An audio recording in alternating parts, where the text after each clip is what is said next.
ഓണത്തിന് ദിവസങ്ങൾ മാത്രം ബാക്കി നിൽക്കെ കേരളത്തിലേക്ക് ഏറ്റവും കൂടുതൽ പച്ചക്കറി എത്തുന്ന ഗുണ്ടൽപേട്ടിലെ ഒരു കടയിൽ നിന്ന് നമുക്ക് പച്ചക്കറി വാങ്ങി നോക്കാം.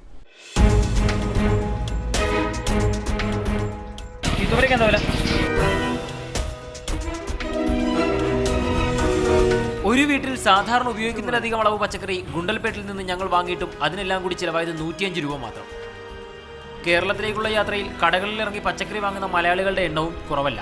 ഗുണ്ടൽപേട്ടിൽ നിന്നും വാങ്ങിയ അതേ അളവ് പച്ചക്കറിക്ക് നമ്മുടെ നാട്ടിൽ എന്താകും വില എന്നതായിരുന്നു പിന്നീട് ഞങ്ങൾക്ക് അറിയേണ്ടത്. അതിനായി തൊട്ടടുത്ത ദിവസം പാളയം മാർക്കറ്റിലെത്തി ഞങ്ങൾ പച്ചക്കറിയുടെ വില തിരക്കി.